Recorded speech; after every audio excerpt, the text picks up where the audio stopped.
All right, welcome, ladies and gentlemen, to Motor City Uncut, episode 159.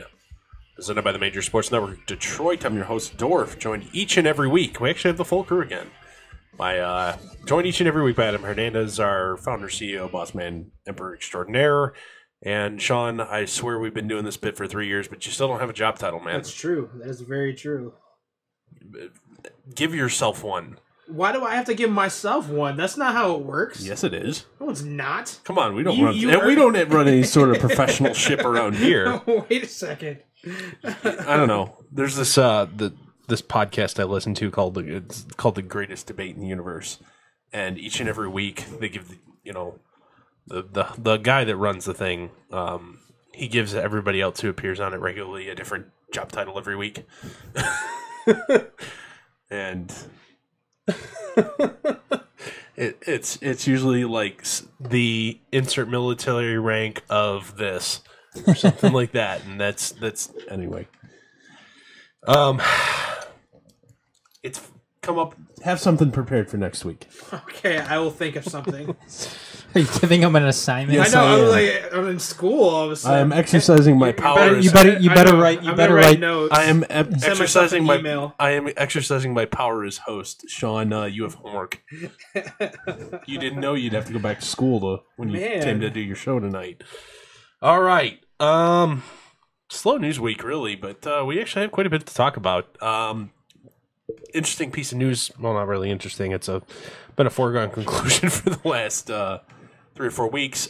Defensive coordinator of the New England Patriots, Matt Patricia, is no longer the defensive coordinator of the Patriots because he's now the head coach of the Detroit Lions.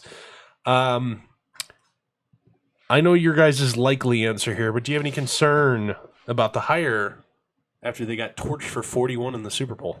I don't understand why people have to be so cynical about this. I really don't. I mean, what's totally ironic about this is Lions fans are complaining about a coach from New England that was coaching in the Super Bowl. Yeah. I mean, isn't that the definition of irony there? Mm-hmm. A Lions fan bitching about or being cynical in any way about their next head coach coaching in the Super Bowl. And yeah, they had a bad game defensively.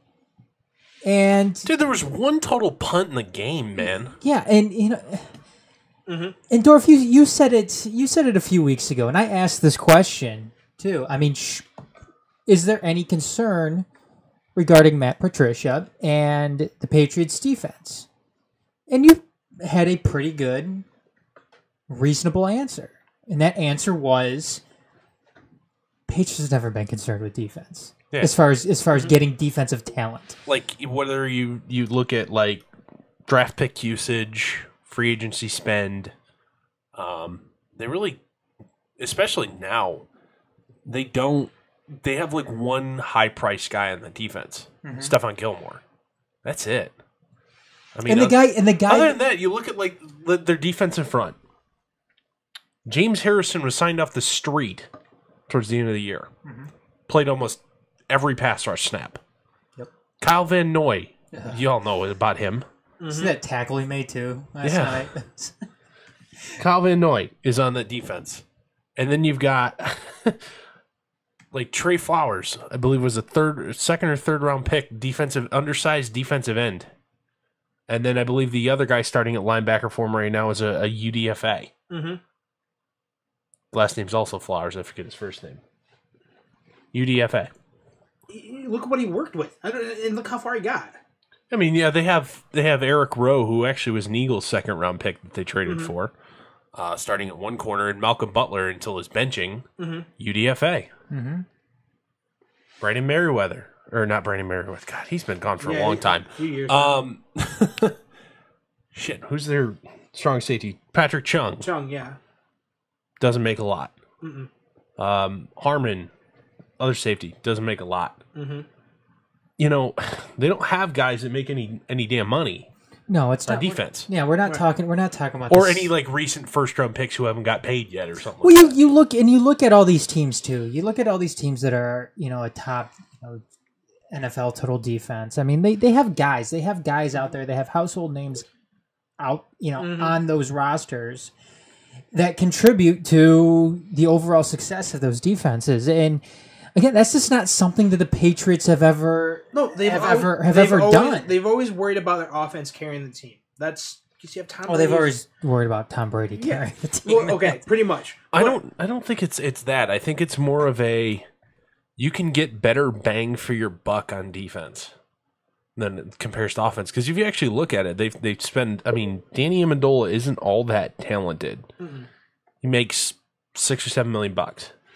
Julian Edelman, pretty good receiver. He's hurt. $6 or $7 million. Brandon Cooks, believe, is on the second to last year of his rookie deal. He's probably make $5 or $6 million. Gronkowski, highest paid tight end in the game. That's more than $10 million a year. And he deserves it. Yeah, you've got two tackles who are on big time extensions. One of them happens to be hurt. Marcus Cannon didn't play in the game. I believe he's on injured reserve. Nate Solder makes a lot of money, but the guard, you've got both guards are on rookie deals, and your center. Oh yeah, by the way, your center and left guard are former UDFAs who don't make any money. Shaq Mason's pretty good though, the right guard. Mm-hmm. I like him a lot. So they don't make any money there. I mean, you even have Dwayne Allen making quite a bit of money as a backup tight end. Guess what? Mm-hmm. Caught like 4 passes all year. Right. They don't spend any money on defense. No, and it's because like I said, I think they just have this organizational philosophy that you can get better bang for your buck on defense, and you know what? We'll just play bend but not break, and our offense will score more than we give up.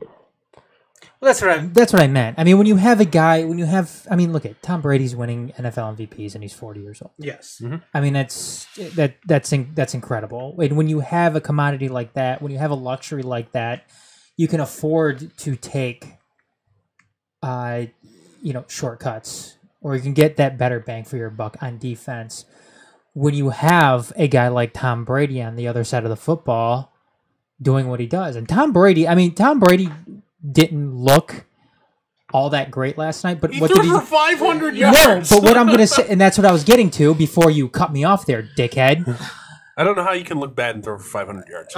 You see the ball? No, this is... will you guys shut the fuck up for a second? No!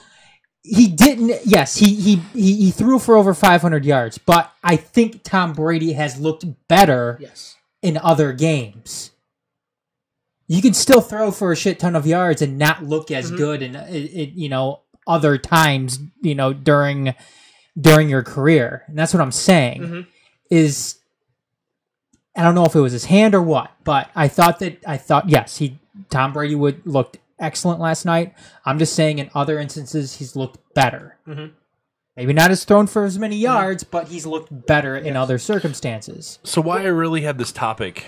do you have anything? Go ahead, I was going to say, for example of how shitty he looked. Look at those 2 wide open passes that he threw to Amendola were quacking and wobbling, and I don't even know how they got there. Thank God he was wide open. Yeah, thrown off his back foot, about to get planted. Not every single time. He looked pretty shitty, even though, like you said, he threw over 500 yards. He looked pretty shitty. I disagree, but I wholeheartedly disagree. No, but why I put this topic on here realistically is more about I was on the way to work this morning listening to the morning show on 97.1, which I rarely do because it's unbearable. Why? Yeah. Because didn't plug my phone in. That's when you just drive in silence. Well, I should have, in hindsight, I should have chosen that alternative. I had the morning show on 97.1 because I usually, throw on a podcast or something, but I forgot to charge my phone the night before, so wanted to make sure I had enough battery to get into work where I could plug it in. And so I listened to the morning show, and Jeff Rieger, who's in Stoney, went to the Super Bowl, so he wasn't there. So Rieger's in for Stoney, and he has this stupid this hiring is now same old Lions because they're for some reason they can't get a coach who's stellar or perfect because now Matt Patricia is somehow tarnished because of the last 2 Super Bowl performances. Okay, and I wanted to be like, dude, really? There's Lions fans out there that wholeheartedly believe that. I know, and that's why I brought this up. I wanted to have a good laugh at their expense. But it's funny though. Like what you just said, Dorf. It's funny to think about. It's funny to even consider that people have a problem with this because what you said was so funny because Lions fans have a problem with the way Matt Patricia coached in the last 2 Super Bowls.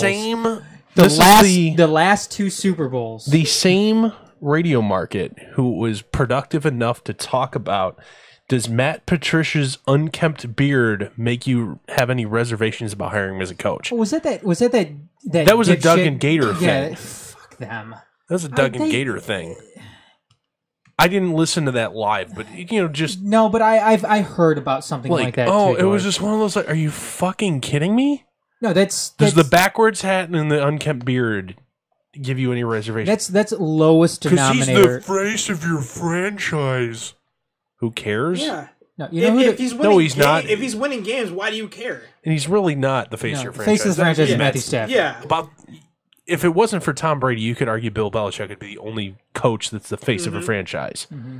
And you could still make that argument. Mm-hmm. Yeah, but Tom Brady trump card, trumps that right away, and it's just no. That's low hanging fruit. That's lowest common denominator radio. That's what that is, and like Doug and Gator should be making any comment on how fucking people Those look. Those guys are so terrible.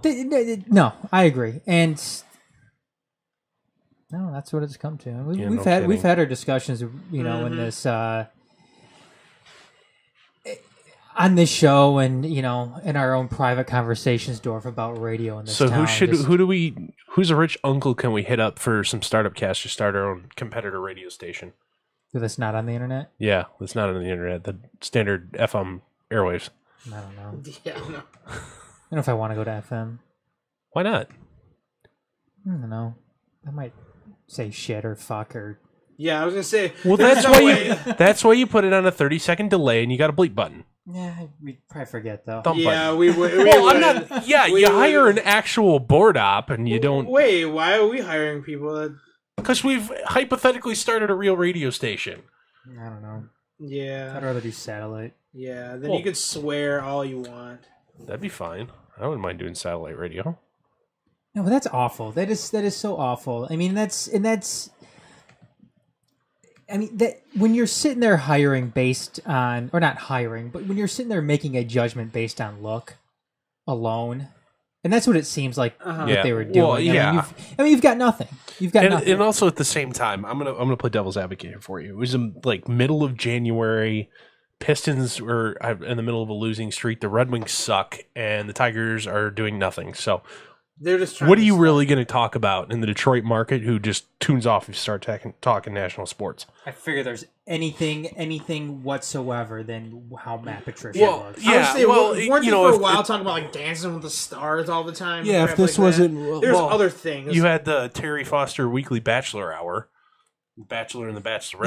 You know what? Honestly, or Doug and Gator, what pisses you off about your wife this week? Honestly, the weekly topic of that. At this point, I'd rather do pop culture. Yeah, I'd rather do pop culture than having to sit there and struggle through, Doug and Gator, commenting on somebody's look.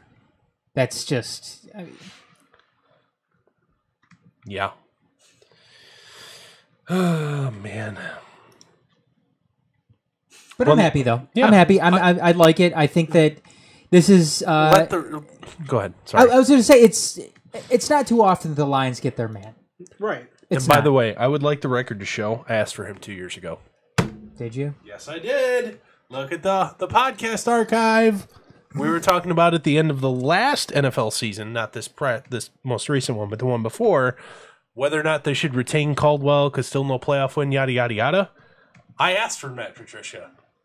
And I got him. Why do you like him? I like the whole evil genius idea. Is he evil though? He doesn't seem Mad science. Well, like. Is he semi-evil? Yeah. Is he quasi-evil? He's Darth Hoodie is minus. he like peaky in the brain, like he's brain like, evil? He's like Darth Hoodie minus 30 years. Is he the Diet Coke of evil? Just 1 calorie, not evil enough. No, he's a Crystal Pepsi. No, I'm kidding. I don't. No, I wanted him 2 years ago, and I got him. So what's the difference then between him and Josh McDaniels? Because Josh McDaniels is on his way to Indy. And you think he's going to Indy? Oh yeah, he'll be announced as Indy's next coach probably tomorrow. You don't think Jim Schwartz is getting it? No.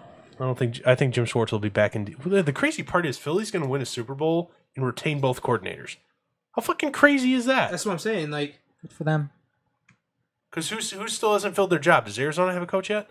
It's Steve Wilkes. Yeah, Steve Wilkes. That's right. Steve Wilkes. So the only jobs currently still open are, well, not Detroit anymore, but Indianapolis, and that's it? Yeah. I think that's it. Yeah. Because the Titans hired Vrabel. Yep. Giants hired Shermer. Mm-hmm. Wilkes is in Arizona. Was that it? Yeah. I mean, Cleveland's job should be open, but that's such a Browns move. Yeah, they're sticking with Hugh Jackson. He's been a terrible head coach in both stops. Marvin Lewis is staying in Cincinnati. Oh, yeah, Marvin Lewis's report. Marvin Lewis to be fired. Report. Yeah, Marvin Lewis gets contract extension? Isn't that 2 years? 2 years, something like that? Yeah. Yeah, that's it. If I ever end up coaching in football, I want Marvin Lewis as agent. Oh, my God. Isn't it amazing? Marvin Lewis, who's your agent? Is he taking new clients? Yeah. Isn't that amazing? I mean, he's been there for what, 15, 16 years? Something stupid like that? I don't think it's been quite that long. I think it's like 13. Sean, look it up. Alrighty then. But anyway, no playoff wins. Playoff wins. The average shelf life of an NFL head coach is 4 and a quarter. Yeah, 4 and a quarter. Yeah. 4 and a quarter years. Yeah, and the only reason it's got that quarter is because Marvin Lewis. No, but it's incredible. Yeah. It's incredible. Even considering the guy, like you said, Dorf, has never won a playoff game. Never won a playoff game. He should... How long is it? For Marvin Lewis? Yes. 13 years. 13 years. Ha-ha! He should have been... Belichick is the highest so far, or the longest was 16. Marvin Lewis... Yeah, 5 rings, though. Yeah, I know. And 8 total appearances in 16 seasons. And Marvin Lewis should have been fired 3 times by now. Yes. At least. Yeah. Yes. Well, he's had, like, in those 13 years, I think, 6 or 7 winning records or seasons? And there was, like... Something like that. Yeah, and he's made the playoffs, 5 twice? times? Or something, I was going to say, something crazy. It's like 4 or 5 times he's never gotten out of the first round.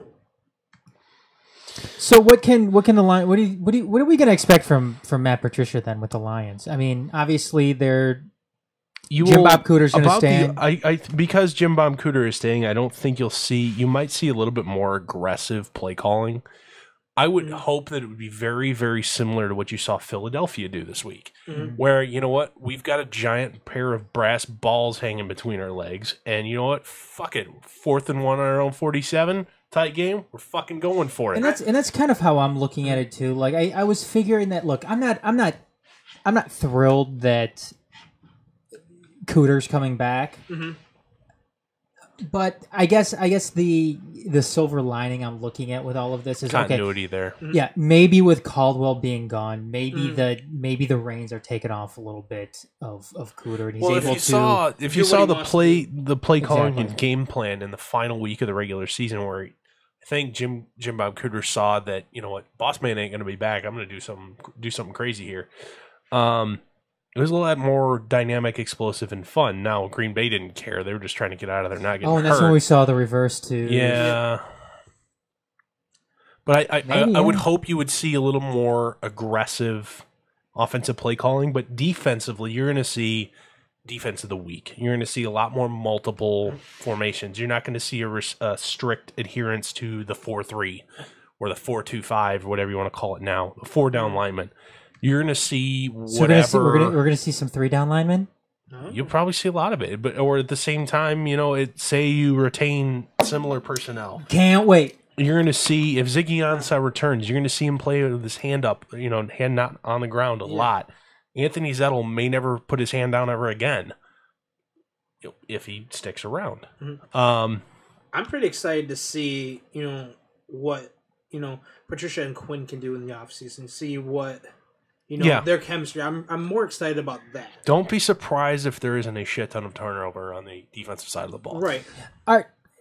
Dorf, are the Lions good enough though to have a defensive of the week type of scheme here? Because the Patriots were doing it, but the Patriots also had a lot to rely on. I know, but the Patriots also had a lot to rely on the offensive side of the ball to do what they did. I think you can have the similar idea of relying on the Lions offense just as much. You have a veteran quarterback. You've invested a shit ton of money there. No excuse to not be able to lean on him in similar fashion. Okay. In multiple defenses, it's really more about, and the other great thing about multiple defenses, the offense never knows what to prepare for, and so you can always start fast because they have no idea what you're going to do to them at all. They have no fucking clue. And you know what? That leads to a lot of rocky first quarters. Guess what? You start up, you're ahead early, your opponent's always chasing you.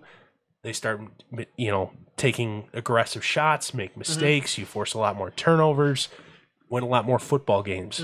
You start, I forget, what's the win percentage of, I forget what it is in the NFL, win percentage of when teams score first. It's something crazy. Yeah. It's a lot. If you, the Patriots always score first. They scored 16 out of 7, and see 15 out of 16 regular season weeks. They scored I feel on the first drive. the Lions could do something similar to that. It's like they have the offense. No reason not to. Right, exactly. They have the offense do that, especially say if they in this offseason in the free agency they get a running back. Just imagine no reason to draft them. That's what I mean in the draft. That's what I mean in the draft. Get a running back. Acquire a running back in the offseason. That's what I meant. But I'm just saying, just imagine what the offense can do. Oh my gosh, they're just literally in my mind a running back away from being an elite. If you got to think about it, this is the last year you're gonna have Golden Tate, right? Because he's quite frankly too fucking slow to commit to the long term deal that he wants. Right. You're not gonna have Eric Ebron likely after this season because he'll get too much money from somebody else. Thank God. Hey, take the name off the jersey and just look at the stats. He's an upper echelon tight end. Don't at me. That's the last you're going to have him. And see, I'm fine with the whole, Golden Tate. Yes, obviously he's an amazing slot receiver and all that stuff. But like you said, I agree with you 100% that, he's taking too long with the contract. And I'm praying and I'm hoping that Galladay turns out to be something. And you know what? And I think Kenny Galladay and Golden Tate are not the same player. They do not play the same role. No, they're not. They will not be a one-for-one replacement for each other in eventually, but Galladay's got to do something to create you're talking about number one receivers because right now Golden Tate is the number one receiver on that team. I would argue Marvin Jones took that from him this year. Okay, you could have that argument. Yeah, not today though. We'll save it for right now. We will save it for when go right now. Battle Royale. We'll save it for a show. We got less to do on in 2015. The winning percentage of teams that scored first, I believe it was 58%. Okay. 58% is 9-7. You make the playoffs most of the time. Score first. Win games. You guys have any more thoughts on the Lions? This is the last time we're talking to them during the episode. All right. We're going to move on. All right. So, we're 1 week removed from the Blake Griffin trade. Pistons are 3-0 during that time. Actually, only 2-0 in games. Yeah, it was 2-0. 2-0 in games that he played, but they did win the first game after the trade where he hadn't arrived yet. Are you a week after you've had the opportunity to see him play twice? Have you changed your thoughts at all about the trade? No, I'm still Quite honestly, Sean, I don't remember what your thoughts were, so sorry. Right, exactly. Go ahead. No, I'm saying my thoughts were I to be honest, I loved it. Obviously we're gonna miss the picks. Obviously, that's the only thing I think about that trade. Other than that, like what we said before, Tobias Harris was not coming back. Well, he was under contract for next season, so you you did give up a year to Tobias Harris. Whatever, I don't care, to be honest. Wasn't going to play anyway. Didn't have enough room on the floor for him with the Griffin acquisition. And with this trade, just these 2 games, even you could say the 3 games, the game that Blake Griffin wasn't even there. The spark that I've seen in this team just in those games is ridiculous. Like, Stanley Johnson. This is the Stanley Johnson we've been looking for since he's been drafted. Like that first game when Blake Griffin was there, when he had a career high and everything. Reggie Bullock. By the way, this guy came out of nowhere. Reggie Bullock, since Avery Bradley first was shelved with an injury, by the way, is shooting like 50% from 3, like 60% from the field overall, and averaging like 12 points a game. Right. Since he's gone in the starting lineup. Not to say that Reggie Bullock is the greatest thing since sliced bread. But he's been stepping up. And by the way, you've also got infinitely more production out of Luke Kennard in that same time span. Yes, and I love that. It's huge. And to be honest, Ish Smith has been playing great at the point. No, he hasn't. I think he's been playing good. To be honest, right now, he's playing no different than Reggie would have been. I'm going to say slow your roll on that. No, I can't stand Ish Smith is garbage. He's getting the job done. No, he's not. Ish Smith is hot garbage. If he's not getting the job done, how are we winning? You're winning in spite of him. He's not a starter. He's a decent third point guard. I'm not saying he is He is a decent guy who is a DNP coach's decision 9 out of 10 games. But he's getting the job done right now, and he's bringing part of the spark to this team. Okay. We'll agree to disagree here. That's not the main focus of the topic. However, I would love to say high five to Blake Griffin and Andre Drummond. Pick and roll between your 4 and 5 man. This look ridiculous. Holy shit. That's incredibly productive. I knew that was coming because they quite frankly ran that to death this year with the Clippers with him and DeAndre Jordan. Very similar skill sets. Outside of Blake Griffin. We want everybody to be the best. What are you playing? I'm on a website. It was one of those stupid videos that come up. Video ads. Yeah. Fuck those things. Anyway. Adam, have your thoughts changed about the trade in the last week, or it's still way too early to make any sort of judgment. Yes, it's great. I love the pick and roll that they're rolling with. That DeAndre Jordan and Blake Griffin did in LA. It's just too early to tell right now. Obviously, water finds level. Whatever goes up must come down at some point. I just hope that Stan Van Gundy's able to find a perfect chemistry to what he likes to run and what's going to fit best with Blake Griffin and Andre Drummond. Because, quite frankly, this is going to be the roster. This is going to be the roster for the most part. I mean, the only way you can get any sort of financial flexibility is you're going to have to deal with Reggie Jackson in the offseason. Exactly. That's not happening this year. What about John Lewis? He's making $10 million. Okay, he is making $10 million, but you're getting, know what you can get for $10 million? John Lure. That's true. That's true. Reggie's 15. I mean, you could deal both of those guys and end up with a $25 million type player. Those guys aren't available usually. And you don't have picks for the next decade, apparently, to make it happen. So, well, you're rolling the dice. I mean, this is what Stan Van Gundy's doing. He's rolling the dice and putting a lot on his draft picks. I mean, this is. I mean, right now he's putting a lot on Luke Kennard right now. Really gambled that Luke Kennard is probably a slightly more athletic Kyle Korver. That's a pretty good player. Yeah, I was gonna say I'd take that. That's a pretty good player. That's a starter who you bring off at the end of games because he can't guard anybody. Mm-hmm. Or, the guy that you can off the bench run ball screens, and shoot those ball screens for and huck up threes and average 12 points a game, and that's great. There's a lot of value for a guy like that in the league. You're banking on him being at least that, if not better, very quickly. You're banking that Henry Ellenson might turn into something, and Stanley Johnson will stop sucking balls. Yeah. You're a lot of ifs there. I mean, you need all of that to happen in order for this team to be functional the next couple of years, because otherwise it's going to be a lot of mediocre ball. Because you're not going to be able to go add a quality, wing, because you don't have any money. Because you spend $10 million on John Lure. John Lure is a $10 million player on a very, very good team. And that's what's tough about this, Dorf. You would have figured you need that... too much out of that. You need too much out of that $10 million to just get it from John Lure. Well, you would think a team that's backed up against the salary or cap... $7 million for Ish Smith. Yeah, well, you would think a team that's backed up against the salary cap, you would have more in terms of talent. Or you need to have an owner who doesn't give a fuck anymore and is willing to spend luxury tax territory. I don't know if Gorse was willing to do that. I don't think he is. I mean, you can get another $26 million worth of player if you're willing to pay double for it, essentially. Remember our predictions a couple shows ago for 2018? No.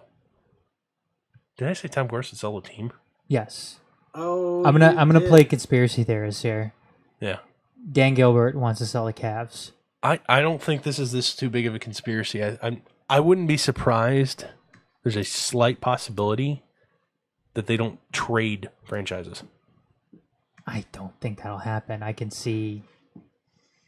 Well, you could see it like this: they swap, so Dan Gilbert becomes now the owner of the Pistons, and then Gorse flips the Cavs to whoever. Because the Cavs are technically a more valuable franchise right now, but that's basically directly tied to LeBron James. And they're going to burn it down at the end of the season. Yeah, which they should. Yeah, they're gonna burn it down, and he's gonna sell at the end of the season. Gilbert? Yes. You think so? That'd be the perfect addition to his empire. Yeah, Gilbert is. It wouldn't be unprecedented because franchises have been swapped. I know in the NFL. You know what though? I don't want Gilbert as an owner. Why is that? I don't anymore. Too much involvement in the basketball apps. Yeah, I mean he was. You know what? He's a big reason why LeBron James. I am not willing to believe that Dan Gilbert is the primary, factor behind all that turmoil in their front office and their coaching staff. I don't think LeBron James is a guilt-free actor and all that. I don't think he's the prime factor, but I think he plays a big part. And absolutely, that's not something I want to do with. Well, it's his team. He wants to run it, and LeBron is the team, and he runs it, and he probably doesn't. Well, like Dan Gilbert isn't. He's not good in a player-driven league. Mm-hmm. And that's what the NBA is now. You know what? If this was the 20 years, if this was the NFL or the NHL or maybe MLB. Major League Baseball, then maybe it'd be a different story with Dan Gilbert. When you're, hey Dan, sell the Cavs so you can buy the Tigers. Would you do that though? I'd be more open to something like that with Dan Gilbert in baseball. Mm-hmm. Yeah, I'd be more open to something like that. Call up Chris. I'm sure you got him in your cell phone. He'd probably do. Make an offer for the Tigers. Yeah, on contingent that you can sell the Cavs. There you go. I'll be okay with that. Or Mark Cuban can buy the Cavs. I would love Mark Cuban. Don't even get me started with Mark Cuban. Oh my god, just got a boner. the table is risen and everything fell out Dorf. Mark Cuban as the owner of the Tigers. I'm sorry, that would be the best thing in the world. Yes, it'd be a lot of fun. It'd be interesting. Every single stall would have. What's the latest video game system out now? PlayStation. Probably 4? Or Xbox One or whatever. Yeah. In-game promotions, and we'll take Bitcoin as payment. Anyway, back to the Pistons. I at least am willing to now see kind of the vision that Stan Van Gundy had when he made this trade. Whereas before, I was just like, "Oh Jesus, what are you doing here?" Now I get what he saw. Mm-hmm. Whether or not it will work out long term. So this cements Drummond being here then. Mm-hmm. They're not doing anything with Drummond. I don't think they will. I think you can make it work. Will it? Yeah. But you can make it work with this kind of formula. It's not likely or less likely to work in a very guard-driven league. Mm-hmm. But I'm not willing to say it's an absolute disaster anymore. I get what Stan Van Gundy had in mind when he made the move. Mm-hmm. And I'm okay with that now. I see it. Do you tank one of those years to try to get one of those 1 through 4 picks? No. Well, no. If you tank, you give it up. Yeah. Oh, yeah, that's true. Yeah. Never mind. Because remember, you don't actually have to give up your first round pick. Well, actually, you would have to give it up immediately if it's not in the top 4. I don't.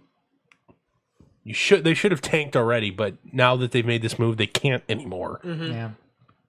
Sucks.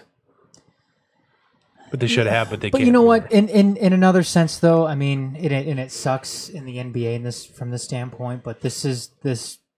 They would effectively have to lose out the rest of the way. To get Well, no. what I was going to say is this is the price of doing business. Sometimes when you're in a market like Detroit in the NBA. Yeah. I mean, it's unfortunate. It's the only way you're going to get star power. Yep. You either have to trade them or you have to develop them, and you can't develop them. Your timeline has been accelerated, whether ownership pressure or general manager philosophy, that you will not tank and develop. I think something. Quite frankly, guess what? You could. Well, here's another thing that very, very interesting. The 76ers have built a forward-driven team. Like, God, they've got. I mean, Ben Simmons, Embiid, Dario Saric. Hell, a lot of good young traded Okafor. Mm-hmm. Got a lot of good young players, and they're still on the. Did they actually end up trading Okafor? I don't remember that. Did you look Okafor? I think so. I'll look it up right now. I know you demanded a trade and he wasn't playing. Philadelphia. Did they actually trade him? Yeah, didn't they trade him to the? Yeah, they don't have him. Where did they trade him to? Where did he go? Did he go to? He's at the Nets. Nets. Oh, okay. Whatever. They're building a forward-driven team, and they're a hell of a lot of fun to watch. Although Ben Simmons, yes, is a 7-foot guard. Mm-hmm. If you really look at his skill set, 7-foot guard with no jumper. It's also what Giannis Antetokounmpo is. Anything else about Pistons, guys? No. Okay, next. Tom Izzo problem. We're talking Michigan State here again. Tom Izzo, despite playing 4 games in 8 days, has still declined to essentially publicly answer the shot across the bow by outside the lines. Refusing to answer the question, kicking the can down the road, yada, yada, yada.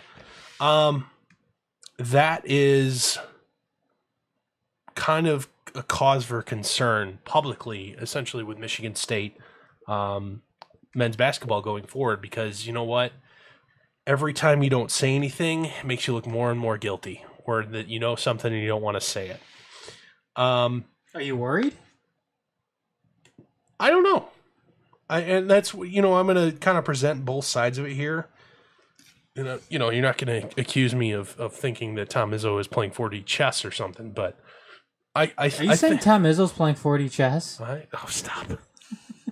No. I get both perspectives. On why I kind of get why he might be choosing to go the route that he's choosing to go, even if he has nothing to hide. Like I can get it and I can rationalize it, and I'll explain that to you. But before I get into that, just your thoughts on the whole situation as a whole. He's definitely not doing himself any favors publicly.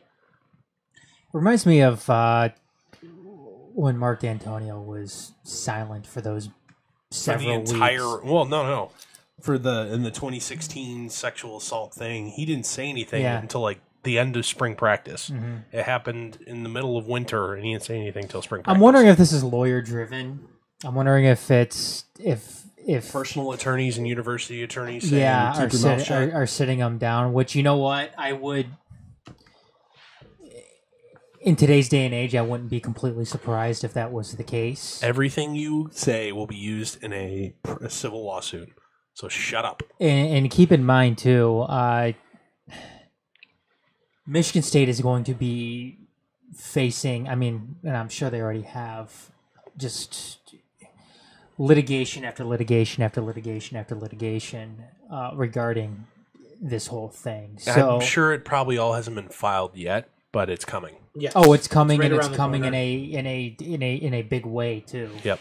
So I guess it's hard to put a firm grasp on this, Dorf, considering the tremendous legal ramifications that are going to be coming towards Michigan State regarding this whole thing. Mm-hmm. I mean, you would like to have Tom Izzo come out and say it's a very something polar about opposite it. approach between him and Mark D'Antonio. Mark D'Antonio came off the recruiting trail, had a press conference, and essentially laid his cards face up on the table and said, I dare you to call, here is everything I have. Prove me wrong. I dare you. That's very ballsy, and you know what? That's not something you can walk back or minimize. If somebody has something, and with that approach, you're fucked. You're absolutely fucked. From a person, that's a career ender. If you are not sure 100% sure you are squeaky clean, that's a career ender. I just want to say to Dorf that look, let the investigation play out with all of this. I want to be very, very, very clear when it comes to my thoughts regarding this entire thing, because I know I've been incredibly vocal about the whole Penn State thing. And well, here's the deal: none of this has anything. The Tom Izzo and Mark D'Antonio situations have nothing to do with Larry Nassar. I think a lot of people struggle to separate those two. Yes, they both partially or fully took place at Michigan State University. The only reason they're coming up at the same time is because of some opportunistic journalism by, if you can call it journalism, as evidenced even more and more every day. It's not journalism; it's tabloid hit pieces. But the opportunistic journalism, let's just call it opportunistic journalism by ESPN, is the only reason the two are running side by side.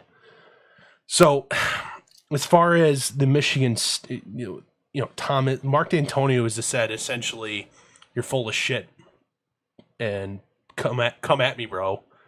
And you notice that nothing has happened to him since then. No, reports or concerns wavered publicly from media or the university or unnamed insiders since then.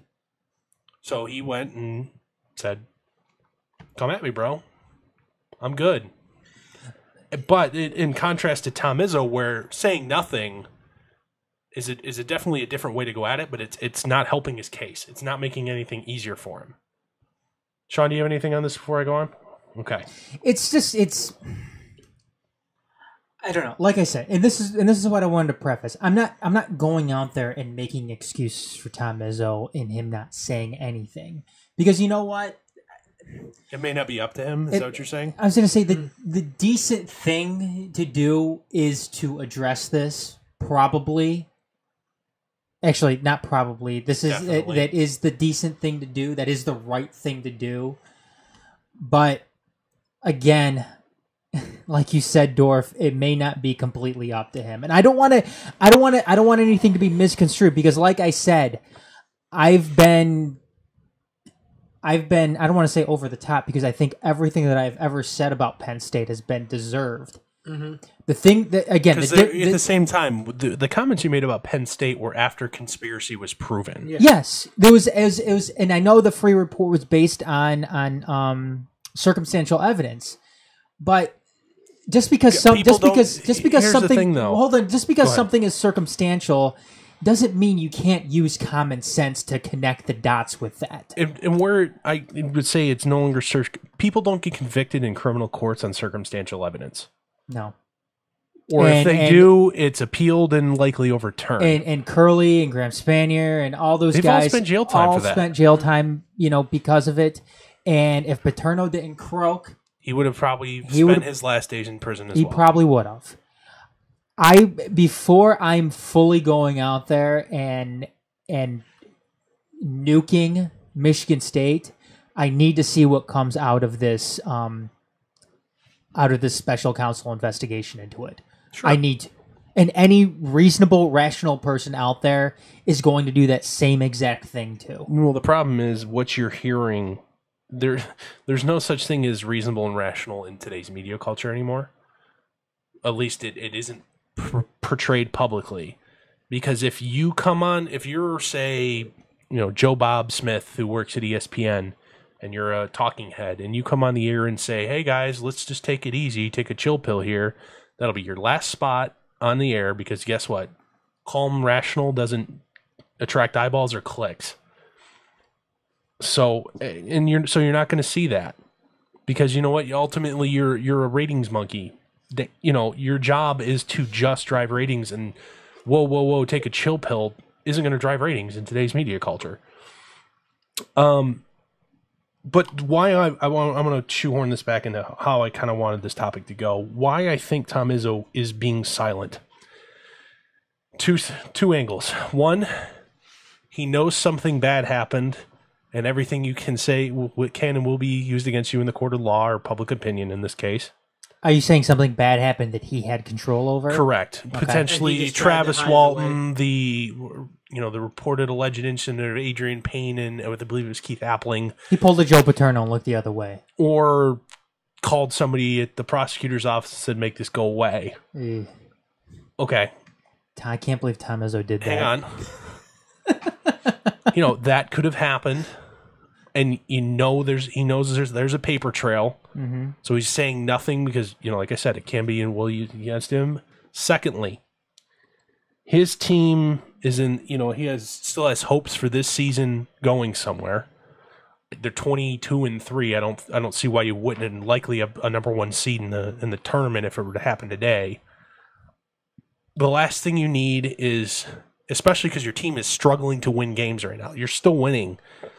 You got vastly inferior teams leading you at half by double digits, and you need a furious rally to come back night after night.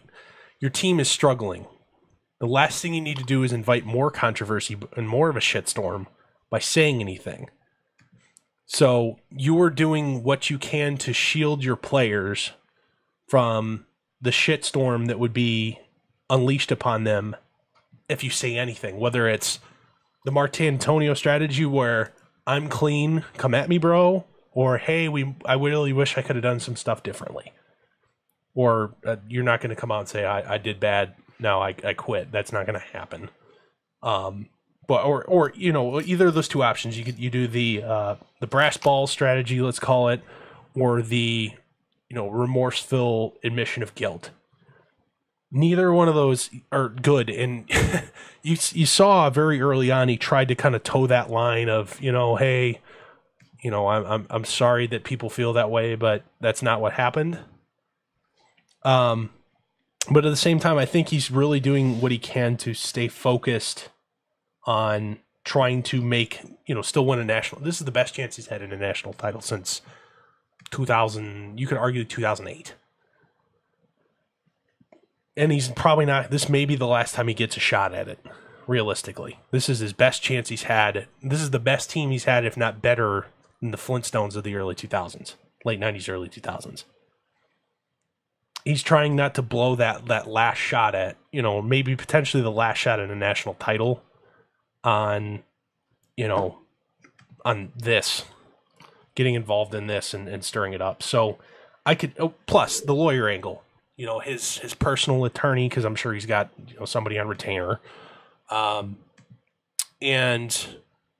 the university attorneys are whoever's running. They did just hire an interim AD today, or whoever was running the ship over there now, or the university general counsel told him not to say anything.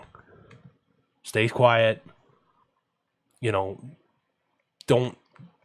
make it worse. Just don't say anything. That could be the advice he's going on. And the more and more you see, unfortunately, Travis Walton, whether he's actually done anything or not, has been placed on unpaid suspension by the Los Angeles. He works in the Clippers for the Clippers G League team. He's been suspended. Adrian Payne got let go by the Magic the second his name was added to the potential list of a 2010 incident. He was let go. If Keith Appling wasn't in jail on weapons charges, I'm sure he'd be gotten fired from his job or let go. He was actually on the Magic last year before he got arrested with an AK-47 in a nightclub. Mm-hmm.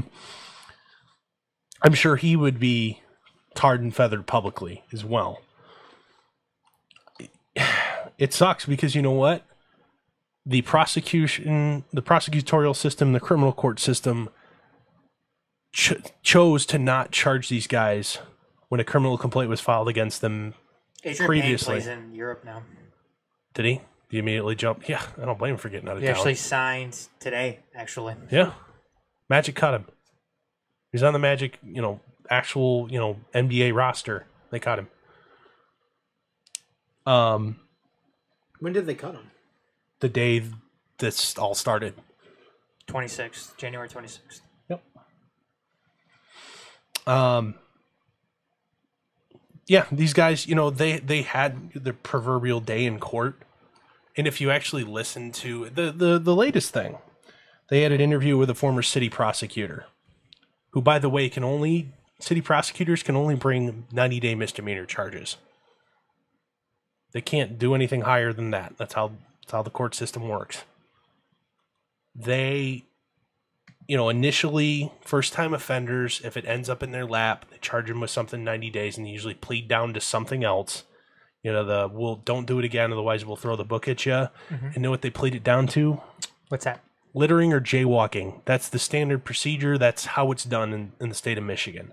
Because they, need to get a charge on the books of something so they can make that note that, hey, if this guy, he has no past record of screwing up, if it happens again, they can then have their charges elevated as a, previous offender. That's all it is. Whether or not, a criminal complaint was filed against Appling and Payne in 2010. I believe it was 2006 for Travis Walton. The prosecutor's office examined the evidence and chose not to do anything with it because they didn't have enough. Whether that means something didn't happen or it did happen, I guess that doesn't matter. Well, we're going to find out. Yeah, you're going to find out. But at the same time, the prosecutor who chose to do nothing in 2010 is in prison right now on bribery charges. Stuart Dunning. Dunnings or Dunning? I forget. Dunnings. So actually soliciting a prostitute. He's in jail for that. And 2006, the city attorney just came out and, on the public record said, yeah, this is what we had going on here. This is why we didn't do it, this is why Travis Walton was pled down to was it littering or whatever? Because that's what we do with college kids when they do something stupid. They're a drunk college kid at a bar. We're not going to fuck them over for getting in a pushing match at a bar. Mm-hmm. We're not going to, potentially ruin the rest of their life for that. That's just, how things are done. We've done that for everybody else. Hell, they did it for Draymond Green. And Joe Schmo student who did the same thing. That's not special treatment for the athletes. They do that for everybody. That's not making a judgment on whether that policy is right or wrong, or the way things should be done. But they do that for everybody. And the available evidence shows that. And the fact that that's omitted or willfully glossed over is bullshit. Like I said, I'm just holding out for the special prosecutor. Yeah, oh yeah. And by all means, if you find some culture of corruption in East Lansing, whether it's the police department, the court system, the prosecutors, the university, the athletic department, whatever, throw the book at them. Do your worst. They deserve it. Mm-hmm. But you haven't found that yet. And the attempts to essentially by ESPN to prove that without, and they might have circumstantial evidence. But in order to have that circumstantial evidence, you willingly have to ignore other evidence that's present. Not that you haven't discovered yet. It's out there. It's available to everybody. You have to ignore that to come to that conclusion. By the way, notice how ESPN basketball college game day, they have number 3 and number 5 Purdue and Michigan State at East Lansing this week. They could have showed up for that. Instead, they're going to Vatech versus an unranked team. I'm sure Michigan State and the athletic department said, if they even bothered to make the call at all, like, fuck you, get out of here. Yeah. You were here. We don't want anything to do with y'all for a long time. Well, if you think about it, football game day was there at least once a year for a couple of years. Yeah. That was a few years What a back. toxic relationship now between those two. Oh, and here's the other thing. I'm going to put my tinfoil hat on here for a second. Uh-oh. Is this ESPN pissed off that they lost most of the Big Ten broadcasting rights to Fox Sports? God. Maybe. Is this their retribution? Did they know about this? If there is a conspiracy, did they know about it the whole time and didn't do anything because it could hurt them financially? All right, Alex Dorff Jones. I don't like them putting chemicals in the water that turn the frogs gay. It's my favorite line. And the worst part is about that whole turning the frog. He's not entirely wrong. Oh my God! All right. What's next? We're gonna skip the Red Wings topic for the sake of Oh, time. I was gonna say something about that. Okay, well maybe we won't skip the Red Wings topic for the sake of time. Fine. I was gonna say, Boss man, are we okay to run long then? We're going to talk Tigers and how they're not going to spend any money in free agency. And no, that's not what we're doing. All right. Red Wings. Okay, real quick. Sure. Make it quick. Jeff Blashill could very well be on his way out, but the tantrum wasn't any sign of that. Okay. The tantrum has been legitimate. The tantrum was legitimate because hold on. Okay. The NHL has had a very real problem when it comes to the inconsistencies regarding goaltender interference. Is it worse than the NFL and not knowing what a catch is? It's par? It's because it's getting there. Okay. It's getting there because Zetterberg aren't the only ones that have been voicing their frustrations with those inconsistencies. A couple of weeks ago, we had Corey Perry and Carey Price also saying very similar things that Zetterberg did, and I'm assuming what Jeff Blashill did. It's well, the other thing about that after Blashill was hucked, this is the call in question happened under 10 seconds to go in the game, so very minimal effect on the game if Blashill being tossed. The Red Wings players stayed on the ice after the game and kind of yelled at the officials afterwards. I did not watch the game live. I don't know what happened up to that point, but I watched the replay, multiple angles of the replay of the call no call. I don't know. I don't really know what they're bitching about there. The problem is, though, is you go and you look at other plays that have happened. Take, for instance, an Austin Matthews goal that was. Well, there's been two instances where Connor McDavid and then Austin Matthews have had gotten away with murder, and well, there've been worse cases, and there's been less worse cases. Those two guys have been in on it as well, where there was a goal called back for far less, and then there's been a goal allowed for much worse. Much worse. And again, it's just inconsistencies because what happened the other night in Florida 10 days ago, you'd have seen that same exact play have the goal disallowed. Okay. And it's just, and like I said, it's just inconsistencies that have been happening. Could you argue that the ejection was just frustrations boiling over? Whether it be in game for the season, you mean the ejection with? No, I'm not talking the ejection. I'm talking the allowing the goal and the resulting blow up, but by not just Coach Blashill, but the players. Well, this is something that you're going to run into, and it's like the NFL thing with the catch, because the catch thing is it's really a discretionary call. Sure. And that's what it is in this case too. It's a discretionary call. And when you're dealing with something like that, when you're dealing with a play that has a direct impact on that entire sequence, then you're going to have players become upset. You're going to have coaches become upset. I can see the reasoning why players and coaches don't want to have something like that be a discretionary call. Mm-hmm. They need it to be black and white. Yep. It needs to be black and white because it has such a vital impact, or can have such a vital impact. Game-altering impacts. Yes, it's not something that is away from the play itself. It's something that is happening. It is the crux of the play. It is the meat of the play. Yes, just like a catch is in the NFL.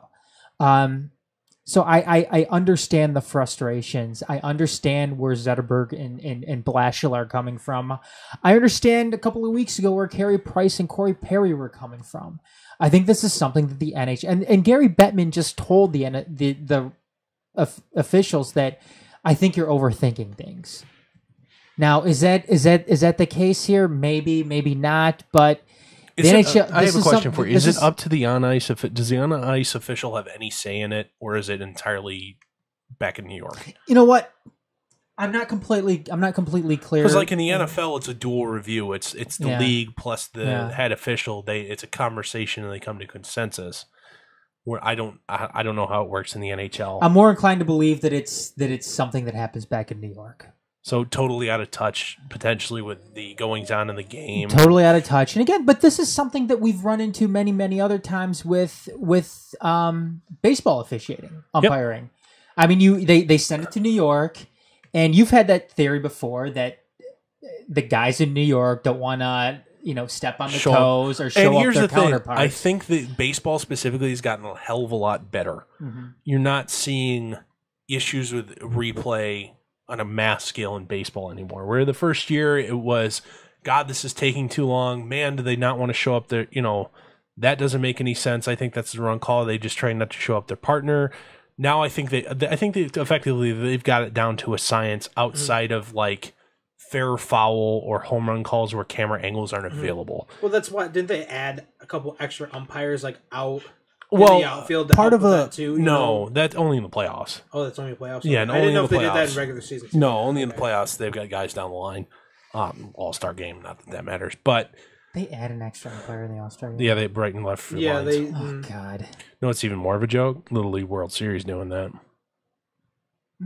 There's the outfield fences are 220 feet away.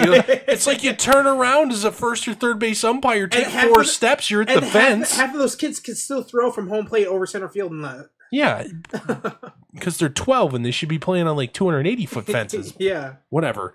I'm totally derailed. I have no idea where I'm going anymore.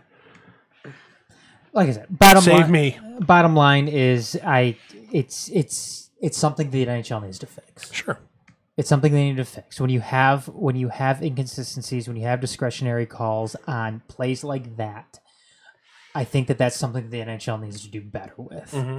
You can't have discretionary calls when it comes.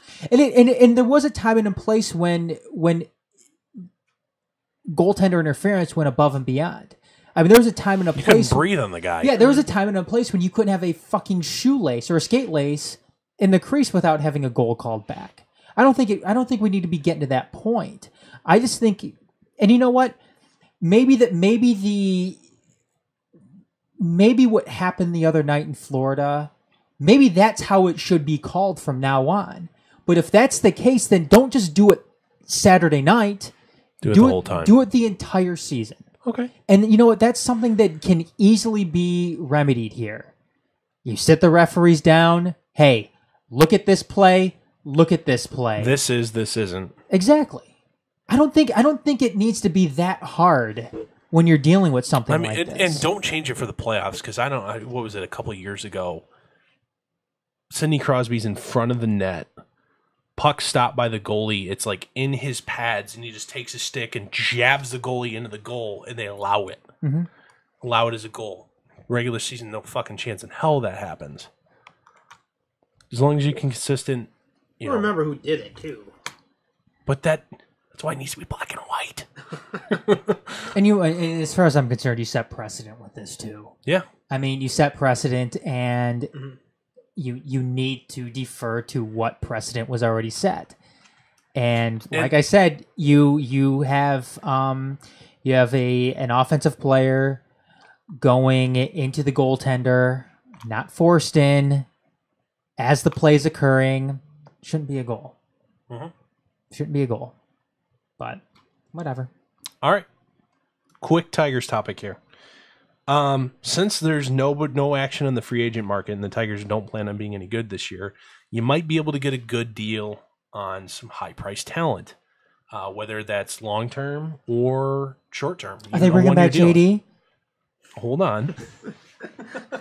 Hold on. Are they saying should the Tigers, because, hear me out, I'm going to explain this whole scenario. Should the Tigers go drop some mad cash on a guy like JD Martinez, Jake Arrieta on 1-year deals, where it's something, like let's just say Jake Arrieta is looking for 5 and 100. He's probably asking for more, but let's just say 5 and 100. Go give him 1 in 25 or 1 in 28 or something like that. Come to Detroit with this caveat. You will be playing for a winner this year, whether it's us or somebody else. So if the Tigers are in place to, contend, you'll be in a playoff hunt. Look at that. Or if we're not, you bet your ass at the deadline, you're going to be traded to a contender. So you're going to be playing competitive baseball when it matters this year, regardless. So I'm guaranteeing you playing for a contender this year. Just may not be us. Should they have that sort of approach? Because you know what? If you contend, that's awesome. If you end up contending as a result of the signings, that's great. You're ahead of schedule. You play off baseball. And you don't give up anything for it but other than money.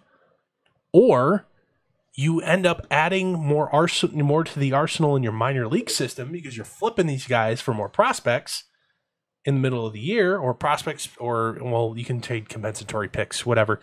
International bonus money. You can trade all that and acquire all that by flipping these guys at the deadline if you suck. Should that be something that they should be interested in? Because I'm not saying that you could get, a Justin Verlander type haul again, say for the hypothetical Jake Arrieta signing, because he'd be on an expiring deal where Verlander has, this year and next, right, still under contract. Still get something, but you could get maybe 2 of those guys, or like Franklin Perez by himself, or Cameron or Rogers instead. Is that something the Tigers should consider? Considering there's 120 guys that played in the major leagues last year that are free agents unsigned? Pitchers and catchers report in just over a week? The problem with that is...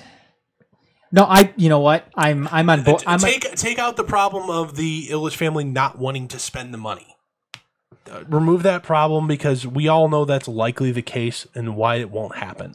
I'm just, I was going to say... If they are willing to be talked... If Chris Illich is willing to be talked into doing this, would you be behind it as a fan? Yes. Yeah, absolutely. I'd be behind it. But I think the only problem is one of the other problems you're dealing with here is the player side of things.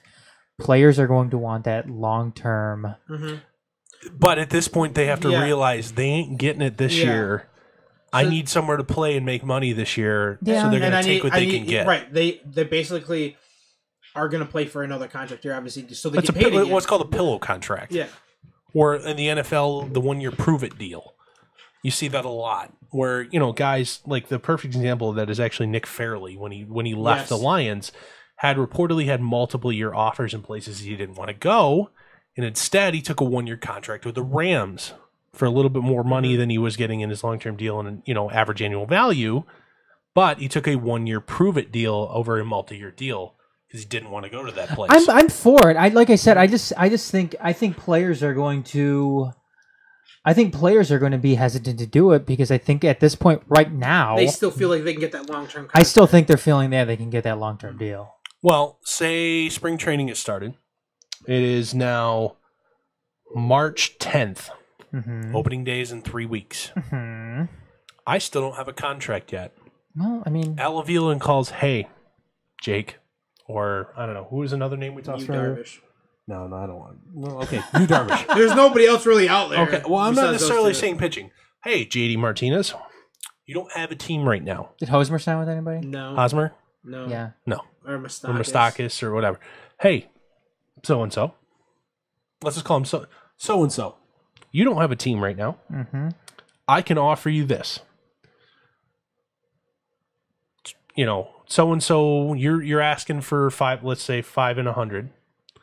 I can give you 1 in 25, so it's 5 more than you would be making this year anyway, with a guarantee that you'll be playing for a contender, whether it's us or we'll flip you at the deadline 2-1. I'm not saying to get comfortable here long term. We're going to acknowledge this deal for what it is. If you're willing, I will make sure you play, playoff, contend for the playoffs this year, whether it's with us or somebody else. Why don't you come on down? I think it's an interesting. I think it's creative. I think it's an interesting notion. I think it's creative. I would be totally on board with it if being a Tigers fan. If the Tigers are going to go out and do this, we might not even, outside of JD Martinez, or they probably still have some jerseys laying around. We're not even going to print up jerseys. We're not going to even sell them. Yeah, we're going to be totally public with our fan base about what this is. I think from a player standpoint, players are going to do whatever they can with their agents to be like, okay, I know the Tigers aren't going to be serious contenders, so I know that I'm going to be finding myself on a new team. And maybe I don't want to be doing, splitting time between two teams. Maybe I just want to go and get with the contender now. Maybe I go and sign that. But the contenders aren't willing to pay me. Well, right. But maybe I go and sign that 1-year deal with a known contender right now. If say you're player A and you're offered 1-year deal with Tigers or 1-year deal with, I don't know, pick a Dodgers of roughly equal monetary value, you're obviously going to take the Dodgers. Mm-hmm. But that's why I'm saying you're going to overpay in the 1 year, on the average annual value for the 1 year to make that kind of enticing. So not only are the Tigers getting something. But do we even see this that often? It doesn't seem. It doesn't have. But this is almost unforeseen territory. Nobody's willing to spend money. Mm-hmm. You look at it. The only two teams that have spent damn money this year are Colorado. Yep. And who else? Who am I forgetting? Philly. They spent a little money. Oh my gosh, my mind just went blank too. There's one more team. I forget who it is. Angels? Yeah, yes, Ohtani, but he doesn't really count because he can't cost the enough. The Giants been spending money this offseason? They traded McCutchen and they traded for McCutchen. My mind's blank. There's one more. I know. We're forgetting who it is. I'll look it up right now. Yankees traded for Yankees and Red Sox haven't spent a dime. Yeah. Not literally, but you know what I mean. They haven't spent shit. Yeah, I would love to. Houston hasn't spent shit. I would love to see it happen. I would. Milwaukee. Oh, that's right, Milwaukee. Yeah. I forgot about them. I would love to see it happen. I just don't think it will. You could say the Mets with Jay Bruce. Oh, come on, that doesn't count. He got what, 3-30? Something. That's not breaking the bank for a very good, above average left-handed hitter. Especially because they're probably going to play at first base. Mm-hmm. You don't have to worry about him being a butcher in right field anymore. Mm-hmm. Grades out actually is a pretty good first baseman in the time he played there. Yeah. It's a creative solution because worst comes to worst, you contend this year, which is awesome. I mean, any year you can contend without, mortgaging your future, which you're not because you're only spending money, is great. No, I love it. I love the notion. I love the idea of doing something like this. Or you're just going to be adding more ammo to your farm system. Like, no, it's a win-win situation. Yeah, I love it. But and here's the other thing: say they sign Carlos Gonzalez in this hypothetical scenario. Carlos Gonzalez, in typical fashion, gets hurt. Can't trade him at the deadline because he's out for the year. Oh well, you're just out money, right? I was going to say, you didn't give up a player to acquire him. I mean, looking at it from another way, that a way that this could backfire on you is you contend, you force yourself into being buyers at the deadline, you get rid of some of your talent. Or you don't. You stay disciplined to the plan and you don't. Yeah.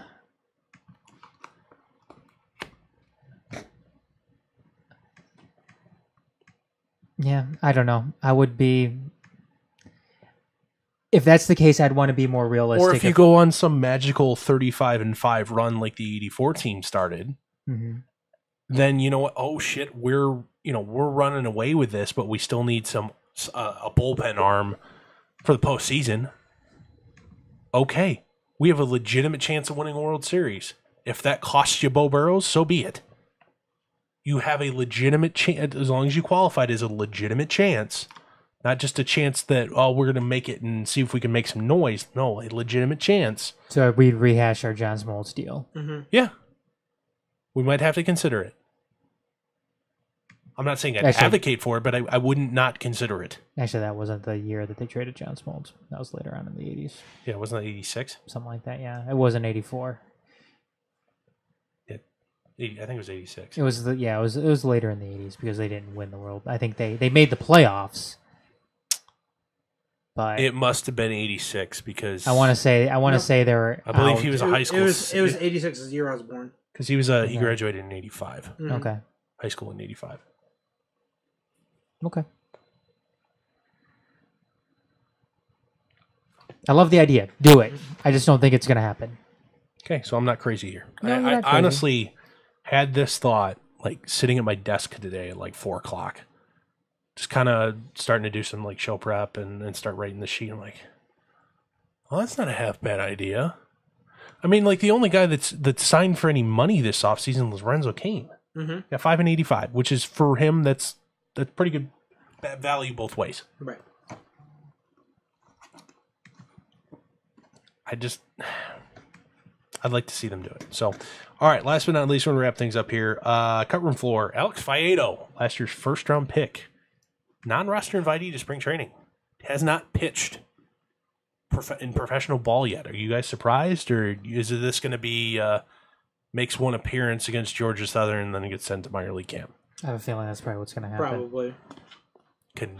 You can make that happen without adding him to the roster, but whatever. Al Michaels in the Super Bowl said Matt Patricia was going to be the next head coach, likely today or tomorrow, of the Detroit Pistons, and then didn't correct himself for like 30 seconds. That was I stared at the TV for literally. They had a good laugh about it afterwards. I was like, "How do you not know your sports? You were a professional broadcaster forever. He is a professional broadcaster. I know. That's what I'm saying. Like, how do you not know? Yeah, it's it's a minor flub. It's whatever. It doesn't matter. It's I think I was sitting at the Super Bowl party I was at, and just this is I think I shouted, "This is hand-egg, not shooty hoops." We play that sports ball. Yeah, yay sports. Love that. You know how great that would be to have a podcast for the people talking about sports that have the attitude, "Hey, sports ball." I wonder how interesting that would be. Is it the Ted Cruz podcast? If I look up right up there at that basketball ring, oh Ted, you're trying to pander to the people of Indiana with their basketball ring. That is funny. Mr. Zodiac Killer, have you ever seen any basketball play? Where have you ever heard anybody call it a basketball ring? Alex Avila, twice former Tiger, is signed a 2-year deal with the Diamondbacks, likely to get the majority of reps at catcher for them. And Tom Gores actually showed up to a game for the first time since opening night, based on observations, not official attendance numbers. So, got anything else, guys? He's a busy man. He's busy. Oh, bullshit. He can come and watch a game. He's busy living in his $30 million house. Absorbing businesses, stripping them down and reselling them. Hey, man, whatever. Speaking of the Pistons, the third quarter's almost over with, and they are up 72-57 on the Trailblazers. Don't worry, they'll blow it. I'm so positive. All right, guys, that is going to wrap up tonight's 159th episode of Motor City Uncut. Join us each and every week at 7 p.m. Eastern on Monday night, 7 p.m. Eastern-ish, on the various different platforms you are listening to us live on or catching us on the replay. So for Adam and Sean, I'm Dorf. We'll see you guys next week.